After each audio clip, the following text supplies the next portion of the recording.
आप समझिए, जब आपने लेट भोजन किया और आप सो जाते हो, अर्थात आपके शरीर की जो पूरी प्राणिक एनर्जी है वो पूरी रात उस भोजन को पचाने के अंदर उसकी ऊर्जा को लगा देती है। और जब हम जल्दी भोजन कर लेते हैं तो हमारे शरीर की जो प्राणिक एनर्जी है वो हमारे शरीर के अंदर जो कुछ भी रिपेयरिंग करने की जो चीज होती है उसमें लग जाती है।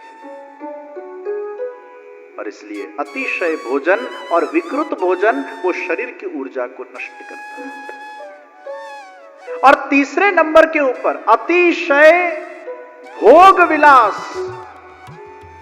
शरीर के अंदर रही हुई सर्जनात्मक वाइटल एनर्जी जो है उसका भी अतिशय मात्रा में वो शरीर की पूर्ण ऊर्जा को नष्ट कर देता है। हमारे सबके शरीर के अंदर वाइटल एनर्जी के रूप में कुछ सर्जन करने की शक्ति है और वो ऊर्जा नीचे की तरफ भी जा सकती है और वो ऊर्जा ऊपर की तरफ भी उठ सकती है। जब व्यक्ति को अपने जीवन में कुछ पाना होता है, उस एनर्जी को उसको ऊपर की तरफ ले जाना होता है यम नियम के माध्यम से, योगाभ्यास के माध्यम से, ध्यान धारणा के माध्यम से, भक्ति योग के माध्यम से उसकी ऊर्जा को वो ऊपर की तरफ ले जाता है। और इसलिए कर्मयोग उसको बोलते हैं योगः कर्मसु कौशलम। व्यक्ति अपने कर्म में इतना खो जाए कि उसकी ऊर्जा पूरी ऊपर की तरफ बहने लगती है, अकल्पनीय शक्ति उसको उसमें से प्राप्त होती है। और इसलिए शरीर की ऊर्जा का भी अनावश्यक वेस्टेज न हो, उसका भी ध्यान वो साधक रखता है। चाहे वो कर्म मार्ग का साधक हो, वो ज्ञान मार्ग का साधक हो या भक्ति मार्ग का साधक हो, उसके जीवन में कुछ नियमावली होनी ही चाहिए। कुछ अगर एक्स्ट्रा ऑर्डिनरी उसको करना है या पाना है या कोई अंदरूनी शक्ति का विकास करना है या कोई एक्स्ट्रा ऑर्डिनरी शक्तियों को प्राप्त करना है तो ऊर्जा का वेस्टेज नहीं होना चाहिए। तो शरीर की ऊर्जा ये तीन रूप से वेस्ट होती है, अतिशय सोने से, विकृत और अतिशय भोजन करने से और वाइटल एनर्जी को बर्बाद करने से। ये तीन रूप में शरीर की ऊर्जा वेस्ट हो जाती है। उसका संग्रह करना है और उसी को व्रत बोलते हैं, उसी को कमिटमेंट बोलते हैं। कई बार हमारे जीवन में अच्छे अच्छे विचार होते हैं, संकल्प होते हैं, लेकिन व्रत नहीं होता है। व्रत यानी कुछ हमें छोड़ना पड़ता है, कुछ कमिटमेंट के लिए कुछ चीजें को हमें छोड़नी पड़ती है। अनावश्यक हमारी ऊर्जा का हम व्यय न करें। और उसी भांति हमारी जो मेंटल एनर्जी है उसकी भी ऊर्जा है। और मेंटल एनर्जी की ऊर्जा कैसे नष्ट होती है? नंबर 1, अतिशय चिंता करने से।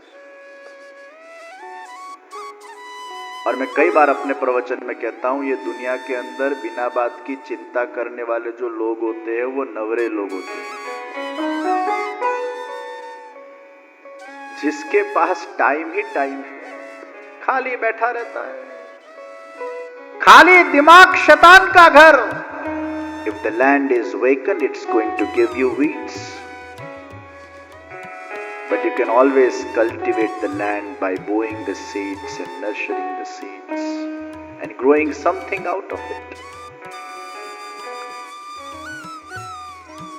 तो खाली दिमाग वो नेगेटिव विचार उत्पन्न करेगा। और इसलिए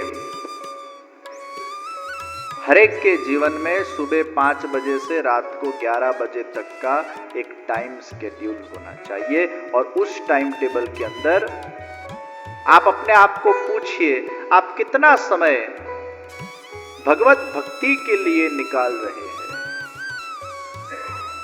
महाप्रभु जी ने जो सिद्धांत दिए, कृष्ण सेवा सदा कार्या, कृष्ण की सेवा कीजिए। आज मैं देखता हूं विदेशों के अंदर बहुत सारे लोग ठाकुर जी की सेवा करते हैं। ऐसा नहीं है कि नहीं करते, बहुत सारे लोग करते हैं।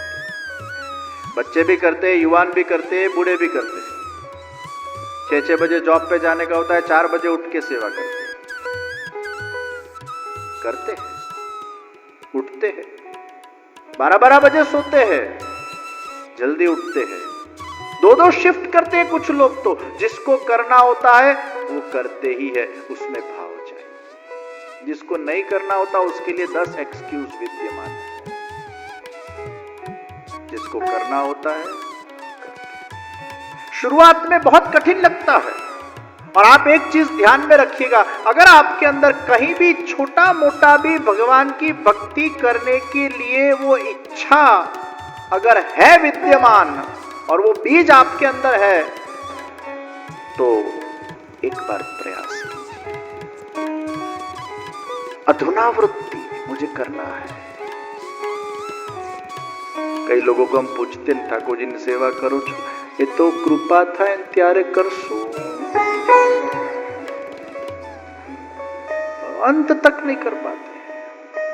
कई लोग फिर सब बहाने करते हैं, बस आ दीकरा दीकरी परणी जाए ने એટલે આપણે પછી સેવા જ કરવાની છે। कई लोग ऐसे होते, इच्छा तो बहुत होती है लेकिन हम कर नहीं पाते। ऐसे लोगों को मैं खास कहना चाहूंगा कि जिन लोगों के मन में ठाकुर जी की सेवा करने की इच्छा इवन 2% भी है, लेकिन 98% कहीं ना कोई बीच में अगर विघ्न आ रहे हैं, कोई ऐसे थॉट्स आ रहे हैं जो हमें रोक रहा है, तो वो 2% भी काफी है।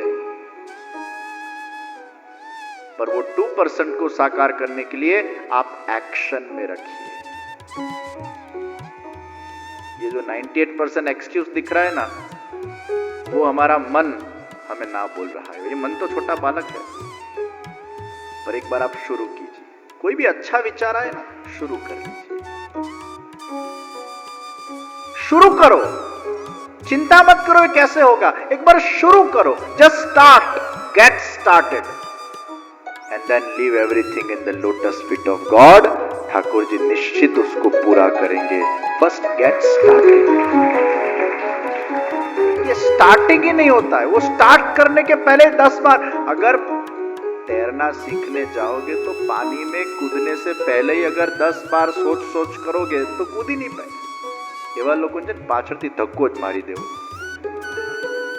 एक बार पढ़ो एना मेळे पछी तरता आवड़ी जशे, एक बार पढ़ो। पर कई लोग किनारे पर बैठे बैठे ही वो कई बार वो ठंडी का मौसम हो, 2-4 डिग्री का टेम्परेचर हो, और वो फिर गीजर वीजर कुछ बिगड़ गया हो या सोलार वोलार कुछ बिगड़ गया हो, और फिर वो ठंडा पानी पड़ता हो, तो फिर आदमी की साइकोलॉजी क्या है, पहले पैर डालेगा, पूरा नहीं घुसेगा अंदर पैर डालेगा कि पहले पैर को मैं सेटल करूं, फिर धीरे धीरे करते करते उसमें भी बहुत देर लगाएगा ना, घुस अंदर और तेरे नाम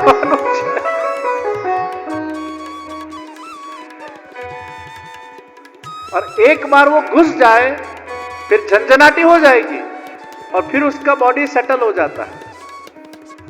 ऐसे ठाकुर जी की सेवा करने की अगर देखो नहाने की इच्छा हो न, तो एक बार तो वो घुस ही जाता है और नहा भी लेता है, लेकिन इच्छा ही ना हो तो वो प्रवेश ही नहीं करेगा।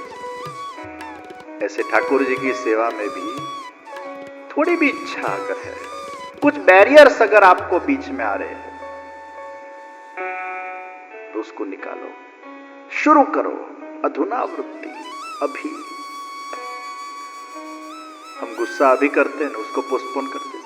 काले तारा पर 5 वागे जोरदार गुस्सो करीश, तैयार रह जाए। अधुनावृत्ति, व्यसन हम पोस्टपोन नहीं करते हैं, गुस्सा पोस्टपोन नहीं करते हैं, अभी होता है। से भक्ति भी शुरू करो। And once you get started it happens naturally. Start कीजिए।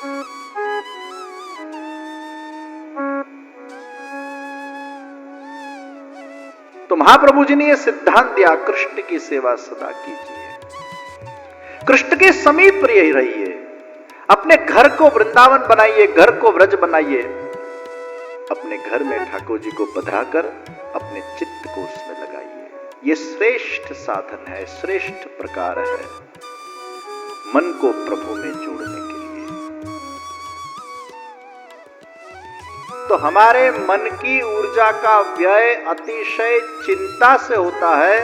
आप अपने टाइम टेबल में भगवत भक्ति का एक योग्य समय निर्धारित कीजिए, क्योंकि जितने भगवान के साथ आप कनेक्ट होते जाओगे उतनी ही चिंताओं में से मुक्त होते जाओगे। आज आप देखिए हरिनाम संकीर्तन में कितने लोग जुड़ रहे हैं देश विदेश, और उनके मन की चिंताओं का अगर आप मापदंड देखोगे धीरे धीरे कम हो रही है। प्रभु की सेवा के माध्यम से, प्रभु के संकीर्तन के माध्यम से, प्रभु के सत्संग के माध्यम से हम जितना प्रभु के नजदीक जाएंगे हम चिंता मुक्त हो जाएंगे। तो चिंता करने से हमारी मेंटल एनर्जी का व्यय होता है।